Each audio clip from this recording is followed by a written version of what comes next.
Kalojmë pak tek libri që ju keni përkthyer dhe përmendet e cekët pak më herët, Komploti botëror kundër grave, është përkthyer nga Rajna Kovaçi, me autore Azora Rais. Është një rrëfim i fuqishëm që gjurmon zhvillimin e gruas dhe ndikimet që e kanë formuar atë që jemi ne sot. Çfarë ju toroqi, është një realitet historik, një teori konspirative apo një reflektim mbi padrejtësitë e pësuara dhe emrat që mund të na përmendësh nga figurat historike që ky libër përmbledh. Niki, kjo është emri i saj vërtet është Lozanova Rajnica, është bullgare, ka jetuar për një kohë të gjatë në Itali, ka qenë e lidhur me Berlusconin. Po, pastaj ajo është bërë një grua që i ka përcaktuar shumë mirë rolet e grave dhe ka pasur një rol shumë të rëndësishëm në jetën politike dhe publike të Berlusconit. Pra, ajo ka qenë një emigrante që ka shkuar për studiuar në Itali, si që kanë shkuar shumë vajza shqiptare të lindjes, do më thënë që mbas komunizmit, me ardhjen e demokracisë, dhe ajo e kuptoi që çfarë ishte të jesh prostitut, çfarë është të jesh një vajzë e mirë dhe kush është ardhmja e të gjithëve gejve, e këtyre lloj njerëzve, e ardhmja e familjes, ajo mbetet shumë e dashuruar mbas familjes dhe thotë familja është kryesorja për çdo gjë dhe tregon për gratë më të mëdha të të gjitha kohrave, më të rëndësishme, si nga, domethënë, e merr që kur është zhvilluar gruaja, por edhe burri. Pra, ajo është në anë të grave, por megjithatë nuk i lë dhe burrat si gjysma e popullsisë, janë shumë të rëndësishëm në shoqëri. Dhe është shumë interesant se si, domethënë, ajo hedh poshtë shumë idera të cilat ne deri më sot nuk i kemi hasur, Nuk, domethënë, është një libër që të sqaron për shumë probleme. Shumë probleme të rëndësishme që neve i kemi cekur dhe i kemi kaluar, por që janë jetësore dhe duhen marrë parasysh dhe ky është tamam një libër i hapur për gruan. Një libër i hapur për zhvillimin e saj. Për karrierën e saj, dhe për jetën e saj, bashkëtorë në familje. Përmendën dhe emra konkret të grave në histori? Fillon që me Kleopatrën, vazhdon pastaj me Madonën, flet shumë për Nën Terezën, më thënë janë të gjitha këto gra që kanë shënuar epoka. Edhe gratë e pasukseshme, gabimet që ato kanë bërë për të mos qenë të suksesshme në jetë. Po, është një libër shumë i hapur dhe si thua, nuk ka nevojë të shikosh dorën, po të lexosh të librin, sqarohesh për shumë gjëra.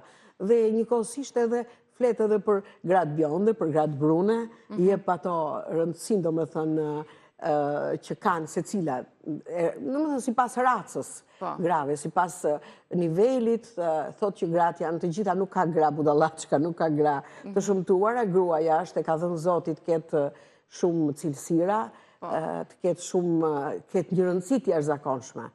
Shembujt aktual, thot një nga pikat që po lexoj dhe më bëri përshtypje, tregojnë për gratë pa sukseshme, sidomos kur bëhet fjalë për shtete me mentalitetet të tepruara patriarkale, si Italia, Spanja, thot që gjenden në Europë, mesazhet që shumë më pak ju jepen me delikatesë grave në këto shtete janë: martohu me burr të famshëm dhe do të bëhesh e famshme. Mesazhe që nuk kanë lidhje me feminizmin, si po e dalloni dhe ju vetë sot, por në Amerikë, për shembull, gruaja e parë e cila u përpoq të arrite postin e presidentit, Hillary Clinton, është absolutisht e pavarur nga bashkëshorti i saj dhe padyshim më e fortë edhe në familje. Ky mesazh në Europë është ende i pandryshuar. Për shembull, bashkëshortët e futbollistëve, politikanëve dhe burrave të famshëm gjejnë punë bashkëshortet, gjejnë punë menjëherë në sajt të burrave. Më shpejt nëpër televizione apo nëpër mass media dhe janë të favorizuar dhe gëzojnë vëmendjen e gazetarëve të publikut, ndërsa gratë, të cilat përpiqen të shquhen vetëm nëpërmjet talentit dhe aftësitë e tyre, mbeten për herë në plan të dytë. Një këndvështrim ndryshe i mentalitetit.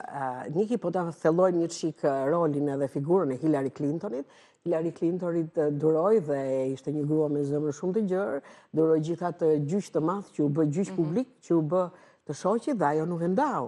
Nuk u divorcua nga Billi. Pra i kaloi me shumë kulturë dhe me shumë, domethënë ishin gjëra që ndodhen edhe me zemërgjërsi, me mendje të hapur. Pra janë shumë gjëra të cilat sipas mënyrës së jetesës dhe kulturës kalohen në mënyrë pa u shkatruar familja, pa u shkatruar burri, se po ta ndante ajo burrin në atë moment, ai do të shkatruhej totalisht. Po duke pasur dhe mbështetjen e gruas, ai e kaloi ato situatë vështirë. Pra janë raste që... Por edhe raste dhe emra të tjerë të grave, të cilat kanë arritur suksese. Po nuk po i themi tani se ta marrin ta lexojnë librin. Të lexojnë nga kushdo. Nga kushdo.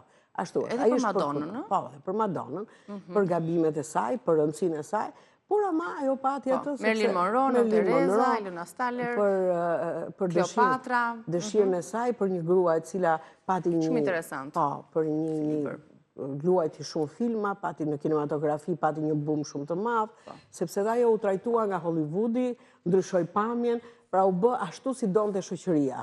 Dhe zbërthimet grave të tjera mjafton që të kërkoni dhe kopertina shumë interesante, komploti botëror kundër grave, e përkthyer nga Rajna Kovaçi. Falenderoj shumë dashur Rajna. Faleminderit dhe juve Niki që edhe për bisedën, edhe për këtë libër dhe titull interesant. Sepse na hëngri politika, na mori shpirtin, ndje vetmja dhe e përhershme që merresh për problemet e adoleshentëve dhe të rinjve. Faleminderit shumë. Të uroj ditë të mbarë. Faleminderit dhe juve, kalofshi një fundjavë të bukur.